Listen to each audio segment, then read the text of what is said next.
Welcome everyone this morning in Hawaii, and to all of you who are watching this LSS, live stream satsang, which is a very rare thing, but a boon of technology that all of us who are far-flung across the United States and around the world can tune into one particular location.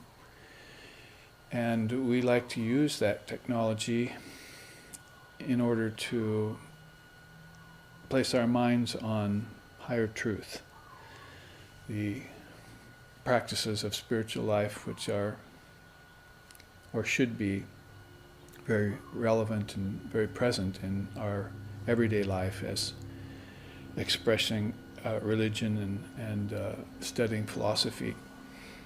So in this way we enter into what's called satsang, and in that satsang people send in questions. There are live streaming classes we do which call upon myself or the teacher, the acharya or the guru to give 2-3 hour long discourses, and that we will take up this afternoon, every Sunday afternoon that we're live streaming while I'm here at this location in Hawaii. We also have locations in San Francisco and in Portland, Oregon. And many of the students are tuning in this morning, we see by the computer. So we, in satsang, take questions, and I see that 4 or 5 of them have come in this morning that we can address. I'll take them right in order of their appearance here. The first question is, and I will always, of course, for those of you who may be tuning in new, or new to Vedanta and these Indian philosophical systems, I'll always define the Sanskrit terms that appear in the questions, because many of these practitioners that write in have been engaging in yogic practice and Vedanta philosophy and Buddhism and other forms of Indian darshanas for decades as my students, and many others write in too who are initiates and have a deep devotion to their ishtam, their chosen ideal, and to the study of the scriptures. So this first question has a Sanskrit word in it. Can I assume utsaha as a mental posture like the yamas and niyamas, even if sometimes the mind thinks I don't have it? The very nature of the question calls us to look upon the difference between mind and consciousness, that mind is a station that consciousness visits. That's a thought that we could probably get used to, but we'd have to meditate and develop some witness consciousness, some detachment, in order to see the difference between consciousness and mind and brain and thought and so forth. These are all very good questions to contemplate, good matters to meditate upon in your everyday meditations and your contemplations. So the Sanskrit words used here, yamas and niyamas, of course, 5 of each in yoga, things like practice of nonviolence and truthfulness and non-covetousness, and practice of austerity and study of scriptures, memorization, swadhyaya, devotion to God, increasing one's devotion to God, however one sees God, as a formless reality or a divine entity, deity that's called.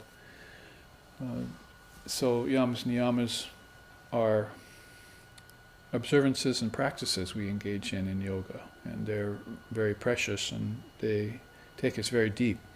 But this question has to do with utsaha, which means enthusiasm, basically. To get up in the morning and have this enthusiasm for doing your practice, for instance, is a kind of utsaha. Or just keeping a mental attitude, a mental posture, as the question poses here, to keep ourselves positive. And it's not just accentuate the positive and get rid of the negative. It's basically going beyond positive and negative in Vedanta and in any system that wants you to try and see beyond dualities like pleasure and pain, and life and death, and good and bad. Good and bad are chains that hold, one of iron, one of gold, as the poet says. So no matter if you're bound by pain or pleasure, then the necessity for developing a kind of station or atmosphere, mental attitude that's beyond that is very important in order to hold a balance. So there's another question here about balance coming up that we can discuss that more. But as far as enthusiasm goes, utsaha, any Sanskrit word has a deeper connotation to it than most of our English words, because they use Sanskrit to both define the indefinable and to plumb the depths of reality. And so they needed words that some of them 8, 9, 10 syllables long that could describe a certain principle, a certain aspect of philosophy and religion, words that we don't have in English. So when you hear a word like utsaha, you think not just basic positivity of mind, that you keep a good mental attitude, which is of course healthy, but that you develop a real enthusiasm for spiritual practice. Like you can't wait to sit in meditation, you can't wait to crack that scripture, see what Krishna says in the Gita in the next pages that are to come, the next slokas, or the Patanjali Yoga Sutras. You can't wait to get at that, because that is, you've realized that to be really the essence of daily life. And if you continue a practice like that, that all matters of the day will fall into place and in harmony, including your relationships with other people and so forth, because you are peaceful and you've gained peace from that practice that you're into. The peace that passes all understanding will even come from that, which is a peace that's just beyond this everyday balance that we're talking about. So yes, I would say not only yes to the question, but a positive affirmation to go after that kind of utsaha or encouragement and enthusiasm, so that it becomes a mental posture. I think this question may be even springing from the chart I presented recently at a class called Manasana. It's the mana, mind, and manas, and then asana, position. Asana we usually think of as a physical posture that you sit in Hatha Yoga practice. But there's, my point with bringing up a term like that is that we also realize that there are mental postures that we assume. Since we practice the physical ones, why not practice these mental ones? Because they're more important. They give rise to the physical. The mind gives rise to everything physical in these mind-only schools that we study. And like yoga and Samkhya and Vedanta, Buddhism, these are all pointing to the importance of mind, which again, we make a distinction in spiritual life between mind and brain. Brain with the synapses and the various fluid essences and various things that are going through it physically, but something of a much more subtle nature is mind, more like the kingdoms of heaven within. There's also a question here that bridges on that subject we can get to. But to finish up this question, yes, you can assume a mental attitude, a mental posture, a mental asana like utsaha, and practice it. It puts me in mind of the 5 moods of Vaishnavism that you can, that the practitioner in Vaishnavism takes a certain one of these moods and practices his or her whole life, like the mood of servant. I'm the servant of God, and so that mode permeates all of life, and or could be lover and beloved. Or can be a parent and child, or a friend, Sakya, that is, God is my eternal friend, or the peaceful attitude. Those are the 5 attitudes. I'll just practice the attitude of peace between God and man, between nature and spirit, between creature and creator. There's always going to be peace there. It's going to be my foundation, and I'm never going to waver. We're going to deviate from peace. I must, as Holy Mother Sri Sharda Devi, our teacher's teacher, said, You need peace first and foremost, because from restless mind you cannot really get anywhere. And really that segues nicely into this other question from the same student. Can you explain the difference between vidya guna and avidya guna? Those are, of course, terms mentioned in the Gospel of Ramakrishna, which is being read by the student, I believe. Why is guna attached to these words? Is there such a thing as vidya rajas, vidya tamas, and vidya sattva? Well, yes, why not? Sri Ramakrishna even used to talk about the tamas of bhakti, and the rajas of bhakti, and the sattva of bhakti.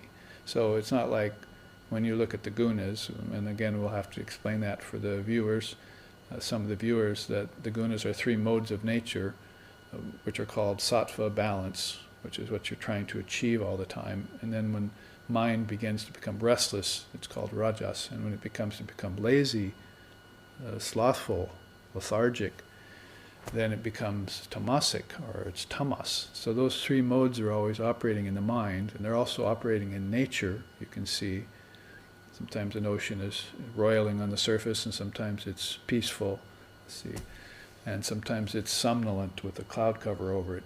So it's like everything you look at has these three modes of nature, and it's a very precious teaching in Vedanta, and in particular to Vedanta.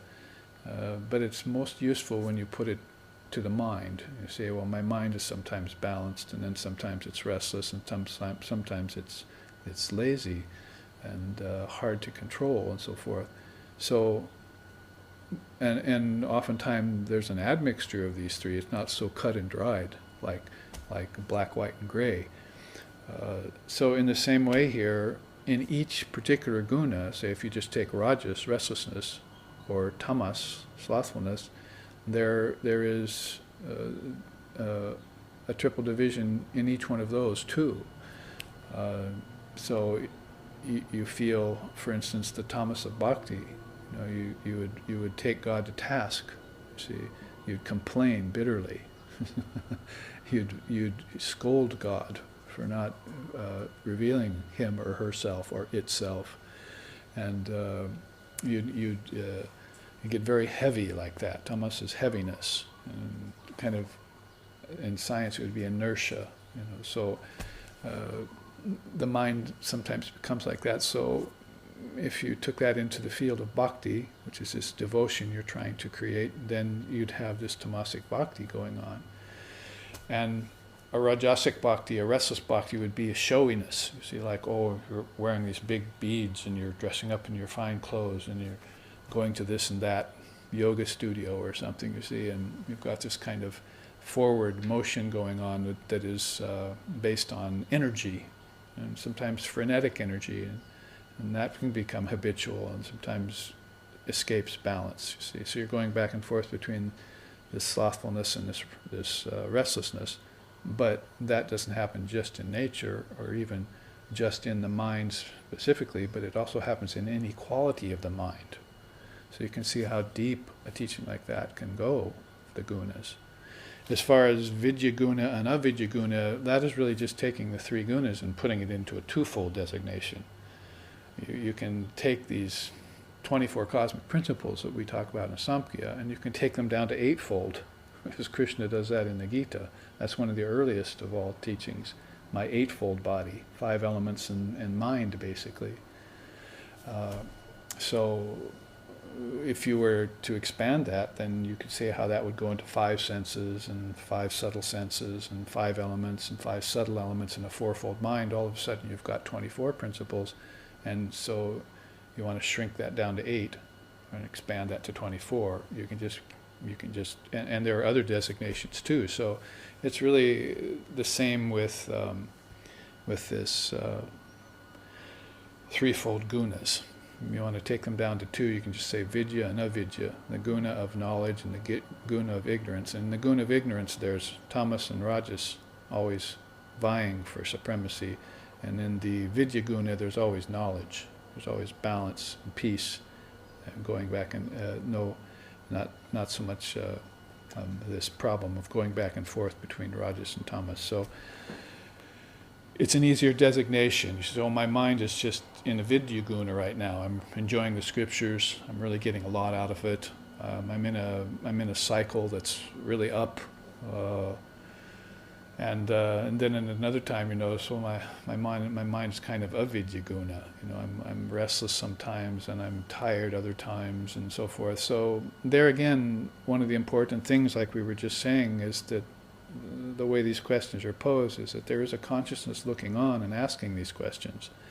And so it's observing the mind going through these three modes of awareness, these three modes of nature. And it's seeing how the mind shifts through the spectrum of vibration, the chitta vrittis, the mind field, as Patanjali, the father of yoga, calls it. So there's something watching there, and that's what you want to get a hold of, is that witness consciousness. And then you want to make it the pole star of your whole life, you see.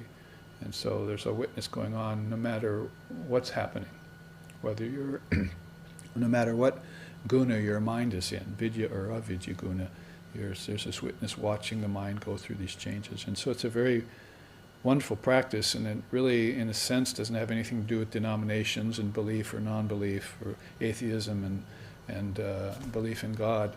It just has to do with watching the mind. And it's a very effective way. You might call it a kind of psychology, yoga psychology, that skirts all the usual problems that people might face when they get into religion. That is, religion because there's too much of God with form in it, or into philosophy because there's too much intellection going on. It skirts all those problems and just makes you the center of the whole picture, because you are the center of the whole picture. Your true self is the center of the whole picture. Call it what you will, Buddha nature or Atman or my soul, my spirit. So watching the changes then is very important, and questions like this, what to speak of the answers, really point to that. Both of these questions point to a witness that's looking on from these changes, these gunas, and also this utsaha, this enthusiastic perspective I want to develop. Because if I can get that enthusiastic perspective together, then the gunas will just dance in front of me, see, and they won't be getting in my mind and mucking things up for me, but they'll be just kind of dancing in front of me, and I can witness them and watch them pass. Just like time passes and space passes when I go from waking, dreaming to deep sleep. And that bridges on the next questions here. Because this set of questions is sort of ordered so that it gets deeper and deeper into things. What does the master mean when he tells the devotees to renounce mentally? So that's another teaching in the Gospel of Sri Ramakrishna Paramahamsa. The master, a great master, we often refer to him as, with his some 4 or 5 million devotees now in the world, since he was born in the 1800s and passed away in the late 1800s. We call him the great master, and the Gospel of Sri Ramakrishna is a testament to his life, written by M. or Mahendranath Gupta, one of his devotees. And in there you'll find many of the references that are used in these questions. This particular one, he's talking about, quite often, about how the monk has to renounce, the monastic temperament has to renounce externally and internally, but the householder has to renounce how? Well, you'd have to stop and think, and then, well, of course, internally. Ramakrishna wants everyone to be a renunciate, just like Christ did. Christ wanted you to store up your treasures in heaven. Christ wanted you to seek the pearl of great price. Christ wanted you to render unto Caesar what is Caesar's, but take unto yourself what is the Lord's. There's so many teachings all through the New Testament and that point to this fact that Christ was a renunciate, what we would call a sannyasin in India, a wandering free soul that wasn't bound down by anything, who wasn't bound down by anything. And so when you're speaking about renunciation, you'll find that that's a word that, although sometimes we shy away from it, if you're at all into religion and philosophy, you're going to have to face off with that word, and you're going to have to accept it as one of the main premises of a spiritual life. You have I was talking to a Jehovah's Witness just yesterday afternoon who came to my door, and we were laughing and talking about the beautiful teachings of Christ, because I know the Bible and I love Christ, though I'm a Vedantist and I follow Eastern religion. Well, Christ is an Eastern religion, Christianity is an Eastern religion, so I don't have any problems there. But we were talking about, I brought up the fact how, they go door to door with their handouts, you see, and I say, yes, this is all very important to keep the mind on God during life. And I brought up how Christ came among the apostles before they were apostles and saw them living along the river, fishing with loaves and bread and nets and wives and huts and so forth, but he wanted to give them an internal life, a life that was based in freedom, a life that was based in non-attachment to the world, because the world is a changing place and these things would pass.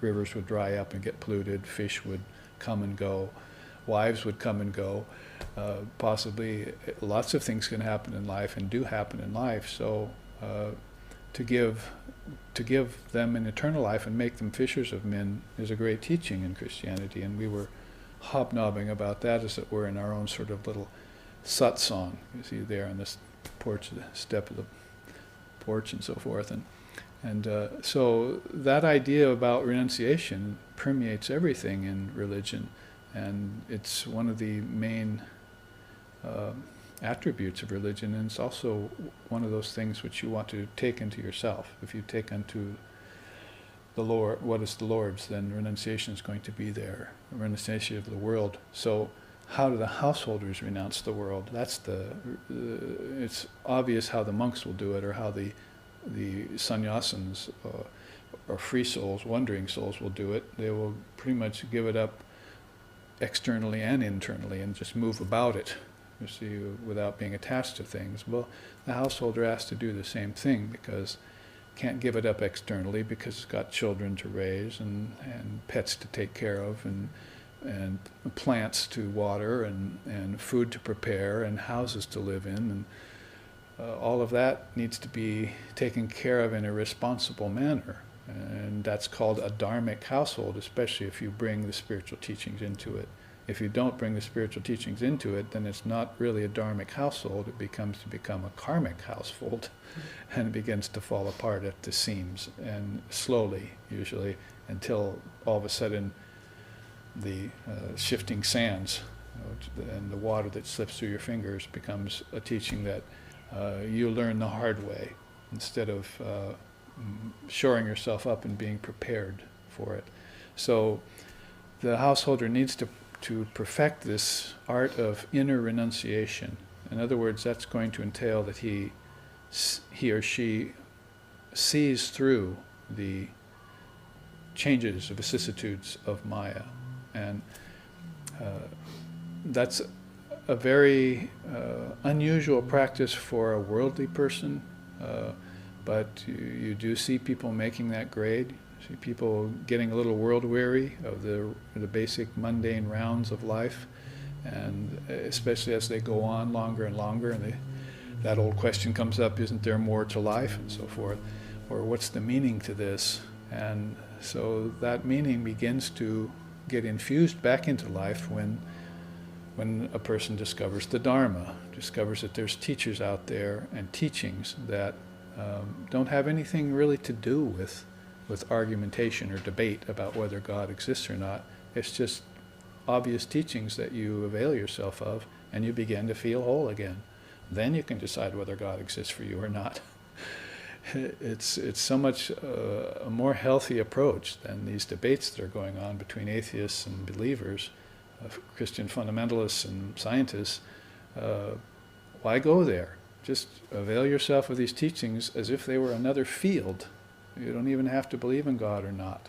I mean, a lot of the main Indian darshanas didn't really evince a belief in God or speak about it. Certainly Lord Buddha didn't, one way or the other, and Samkhya didn't, Lord Kapila, and yoga, Patanjali, hardly mentions God at all. So these are three of the real powerful darshanas, ways of clear seeing in India, and you don't have to be a believer or a non-believer or anything else. You can just avail yourself of the teachings and see what they do for you. Well, that's what SRV here is all about, and we've been doing this for 20 years. Our 20th anniversary is just passing in this year. And we've just been, as Sri Ramakrishna told us, dipping the mind into the teachings like you would dip a towel into the river over and over again until it just gets completely saturated and malleable, easy to control. Without dunking it in, the mind-ego complex just becomes very hard to manage, as Arjuna complains about in the Gita. And he's in a really difficult situation, caught between two armies. But here we are in this world complaining about the things that are plaguing us too, caught between church and state and family and individual, our egos. So I'm going on and on about that because the import of mental renunciation is going to be a mainstay for the dharmic householder. They're going to have to say, look at this world and say, this is changing, this is ephemeral, this is passing, this could blow up in my face, or it could just go on as it is for a long time, but I don't want to become hypnotized by the fact that it just goes on almost enchantingly. Well, neither do I want to not be ready for the fact that death is just around the corner for me or for any of my loved ones or for anyone in the body, in the embodied condition. So it's a kind of mental preparedness that has a practical side to it. It isn't just, oh, let's renounce the world and pretend like we're great beings. It has a very practical side to it that it's going to behoove the householder to adopt. So it's a very precious teaching in the Gospel of Ramakrishna, simply because you usually don't hear that. You say the householders will just involve themselves with the world, and the monks will renounce it. And there you've got this huge, wide schism. But Ramakrishna puts it all together nicely in the teaching. No, everyone must renounce the world. And it's just a matter of how you're going to renounce it according to what stage of life you're in. Stages of life are young celibate student who's trying to get their life together, then making a living, call it a merchant kind of life. You see commerce with the world and so forth. And then you go to the, grow up, get some wisdom, and go to the forest. See, or your children are gone. In the old sense, it was forest dwelling, but in the contemporary sense, it's your children are gone and away, and now you have time. You should be engaging in all the things you always wanted to do. And spiritually speaking, that means avail yourself of the Dharma again. So, because you don't forget that the end of your life is coming. Or you can jump to the chase and just renounce the world. That's not necessarily a stage in life in India. It's also something you can do at the very beginning while you are a celibate student. You can just decide right then, if you have the wherewithal mentally and philosophically to renounce the whole shooting match and just live in the world like the mudfish lives at the bottom of the lake. His scales still shine, but it's living in the bottom of the lake. Or live in the world like the turtle lives in the ocean, but its mind is still on its eggs buried in the sand. Or live in the world like the duck sits in the water, but the water doesn't get into the duck. I mean, there's so many ways in which Ramakrishna, in that beautiful gospel, from which many of these questions are coming, explained the way to renounce mentally. And you think, oh, that's going to be painful and I won't be able to enjoy the world. But the real truth of the matter is you can enjoy the world so much more, and actually it's the only way you can really enjoy the world. It's yogic enjoyment. It's where boga and yoga don't necessarily come at odds with each other, but they get melded, they get merged into one divine life, which is full of peace and bliss and love and compassion and all those good qualities which we're seeking and which are within us, but we can't find if we don't adhere to the Dharma and if we don't renounce apparent things, non-actual things, illusory things, ephemeral things, transitory things. You run out of words in English pretty soon. See? So tyaga, renunciation, is the word in Sanskrit, and it just pretty much says everything in one word. So both the monks and householders must renounce the world. Why? Because it's not real, because it's dreamlike, because it's ephemeral, and it passes and it changes. It's shifting sand. You don't want to build your house on it. How much more clearly can the great seers, from Jesus to Buddha to Krishna to Ram and forward to Ramakrishna and Vivekananda, put it to you, so that you just finally get that settled, renounce the world, and then live a divine life. It's not that difficult to do. You don't have to be a seer or a sage or aspiring for the highest reality. You just take it on practical terms and absorb the Dharma, and then work it into your life. So that is a little bit of a spiel about renunciation and its import in our particular tradition. And I think in all traditions. So there's 3 questions right there. Now, here's a question from a student. Would you explain what is meant by causal memory? If everything is formless in the causal state, then wouldn't memory disappear too? How are memories formed without the presence of name and form and action? All right, so what you need to take into account here is the fact that, and when the student says causal memory, we're talking about 3 states of existence in our tradition: gross, subtle, and causal. Gross is the external, and then subtle is the realm of thought, and causal is the realm of no thought.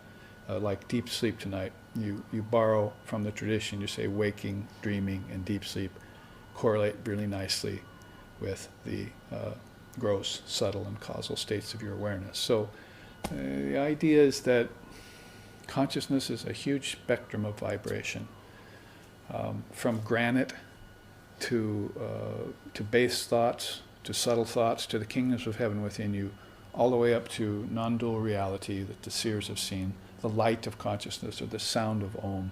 That's a huge spectrum of vibration you're talking about. And it leaves the realm of the senses when it leaves the gross realm. And so you have to, that's why you meditate on the mind, and you meditate on its thoughts, and you meditate on the cessation of its thoughts. That's pretty much in a row. You see, first you take into account the gross world, 5 elements and so forth, 5 senses and their attachment to each other, the 5 desires, air, earth, fire, water, and ether, as Lord Buddha said. And then you take those into account. Yes, they're, that's the energy of science. But then there's the truth, they're the God of religion, you see. So that all of a sudden brings in the mind. And then there's the truth of philosophy, and that brings in the higher mind. So science of religion, the energy of science, the God of religion, and the truth of philosophy. All 3 of those all of a sudden are put side by side and pretty much correlated with the gross, the subtle, and the causal. Now what you don't want to forget is there's a 4th state of consciousness. They call it the 4th. In Sanskrit, that word is turiya. And so turiya is the essence of a thing. It's the goldness of gold. It's the silverness of silver. It's the manliness of man, the womanliness of woman. It's the spirituality of the soul. And so don't leave that out of the quotient, because that's an essence of a thing. And that's where memory comes in. You see, the question here says, what is meant by causal memory? The question has come up because causal memory has been described as formless. Well, remember in the Gita, Krishna talks about his manifested state being the 8-fold body, as we mentioned earlier today, 5 elements and mind, basically. And then my unmanifested state, he says, which is all of form taken back into abeyance, into a formless state. But then he says, then I have my formless form. I have my highest form, my true nature, my Atman, my Brahman nature. And so you're passing from gross to subtle to causal, and then from causal to beyond. So when he mentions unmanifested prakriti, yes, it is formless, but it's not like memory all of a sudden disappears because name and form disappears. When you go into deep sleep tonight, You're supposed to be able to remember what happened to you, the light you saw, and that's causal memory there. It's associated with more vital things, with more crucial things, with matters of formlessness, and how consciousness doesn't go away, but actually impinges more on the situation. That's called realization of your true nature. So that will be attended by a whole set of memories, spiritual memories, see, that are more vital to the situation. It's sort of like water can be ice, and it can be liquid, and then it can be gaseous. So a simple element like that can take on 3 forms. In the same way, your mind can have solid thoughts, you see, and then it can have liquid thoughts, and then it can have gaseous thoughts, you see. Means very, very causal thoughts that are like wisps, but they're wisps of essence. They're not wisps of imbecilic thoughts, you see, like you get in the lower state of dreaming. The 1,000 imbecilities of the mind, they're called in Vedanta. Every mind looks at that and says, where did that come from? You know, it's a very low level of dreaming. You know, but at the high level of dreaming, before one enters into deep sleep and when one comes out of deep sleep, those are where you're having your visions. That's where all the great seers and sages have reported very profound visions. And so you tend to forget those as you come out of deep sleep into dreaming. But the highest level of dreaming is attended by those subtle forms. You might call them causal forms. And so those are memories that if you practice meditation and you prepare your mind via spiritual practice, then you're flexing that causal memory so that it will retain those things. It will retain those things. Like Sri Ramakrishna said, if you don't put in the early photography, if you didn't put the silver nitrate into the solution, you know, and then take the picture so that then the image wouldn't be captured on the glass, you see. So the silver nitrate was that essential ingredient that made the picture adhere to the surface. That was in the earliest, and when he saw that, he said, that's marvelous. Like if you don't have this causal memory in the form of devotion to what you saw in your deepest levels of meditation, then if you don't have that silver nitrate, then you won't retain any of those memories anymore. So when you're talking about causal memory, you're talking about something that's, yes, it's formless, but it's formless form. Like, here's another way of putting it. What does Jesus love? Who did Jesus love? Who did Buddha love? Who did Ramakrishna love? You see, the Almighty Father, Tathagata Garbha, Buddha nature, Kali, Mother Kali for Ramakrishna. That's who they love. That's formless form you're talking about. We've never seen Ishvara. We've seen Avatar. Avatar is a manifestation of Ishvara. That is a great soul that comes out of a certain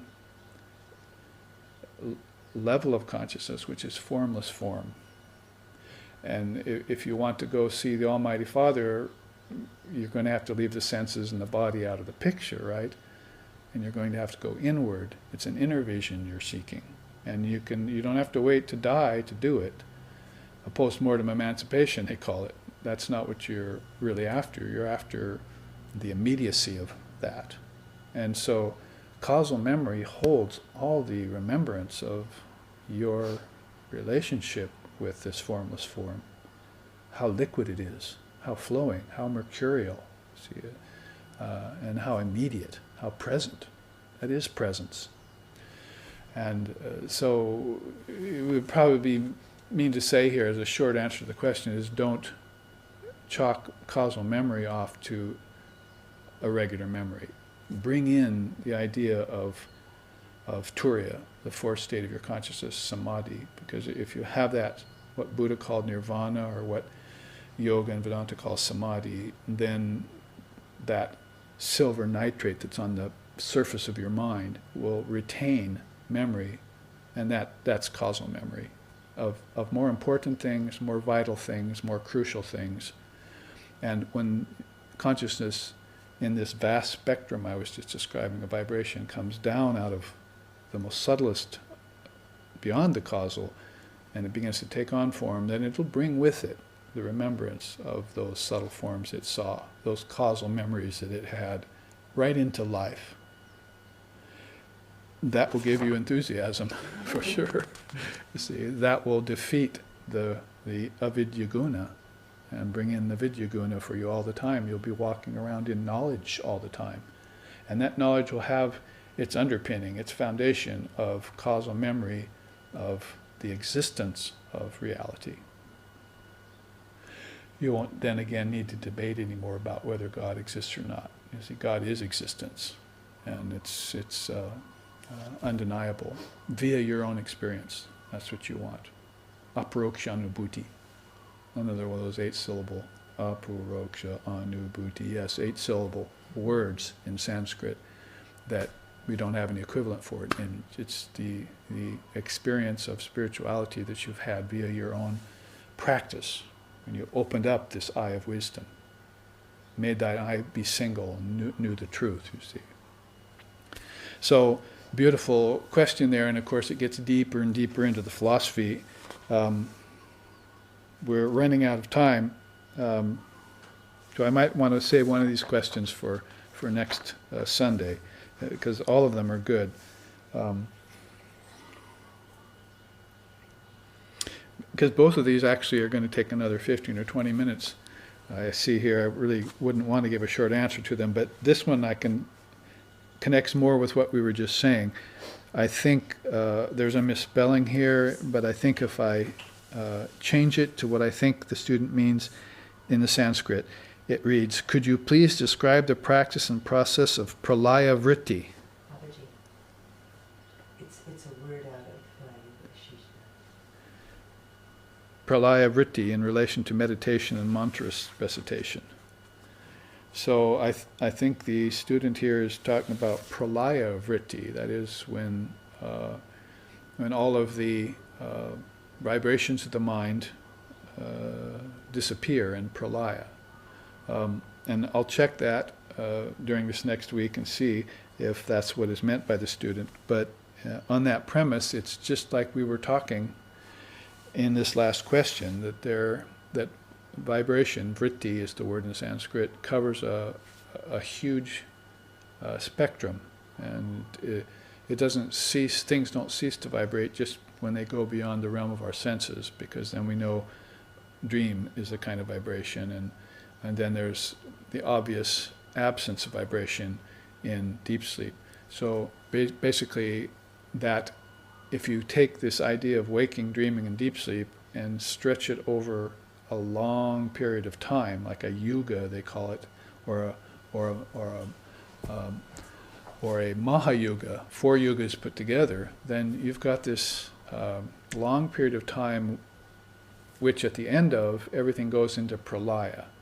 So this pralaya means dissolution of all things into formless reality, like we were just speaking about. So everything is soluble into Brahman. That's the idea. Brahman is the word in Vedanta for absolute reality. So everything gets dissolved back into its essence, and then will come back out again via vibration, if you want to look at it that way. All the different levels of akashas, they're called, or space, from causal to subtle, right on down to this gross world, come back out in the shrishti, in the projection of things. And then they're sustained for a while, they're dissolved, and they go back in. And this is all based in the great mind, how it vibrates, how it thinks. And also very connected to these gunas we're talking about. It's very balanced thinking, very restless thinking, and then very dull thinking. It's basically, if you put that into cosmic terms, then you've got you see all the levels of vibration attended with their various problems. One of the reasons why you want to dissolve all the vrittis and be able to do that at the drop of a hat, if you will. Anytime a great catastrophe happens in the world, and you don't want to be swept out of the truth that that's all phenomena that's going on there, and that the soul never dies. You see 400,000 beings die in a tidal wave, and immediately you begin to bewail their fate. But actually, what you should be thinking is, 400,000 bubbles in the ocean of consciousness formed and then dissolved, and they'll form again and dissolve again and form again and dissolve again, because the ocean of consciousness cannot be destroyed. Everything is soluble into it, and everything will come back out of it. One of the precious teachings of the Gita, that if you know the Atman, then you know that you are birthless and deathless. But if you don't yet know the Atman, then at least you can know that everything that is born dies, and everything that dies gets born again. Where's the grief in this, Krishna says? Where's the grief in this? Everything is eternal. Why are you weeping, friend? So read the Ashtavakra Samhita or the Avadhuta Gita for the real skinny, the real essence of this non-dual philosophy, which both of these last two questions have been bridging on very nicely. Now, we have run a little bit over, or we're close to on time, but I will take that question next Sunday if I can get a redefinition of that word that I think I was discoursing correctly on. And then this other question that was handed to me about discrimination and its uses. That's called viveka, the like of which Swami Vivekananda named himself after, very important in spiritual life. That is discrimination between the real and the unreal. So with this, we will close our live streaming satsang. We thank everyone who attended this morning at your various respective places around the world on Sunday. Here it's very early. We get up at 5 to meditate, and meditated from until 6, and then got ready for our live streaming. That was after doing our puja last night here in the shrine room. So we're very happy to share all of this with you, this spiritual life, this Dharma, with all the students. And we hope to see you this afternoon for our live streaming class, Hawaii time, 2:30 to 5:30 in the afternoon. We're speaking on the subject of Shakta Advaita Vada, the path of non-duality in Divine Mother Wisdom. Please join us.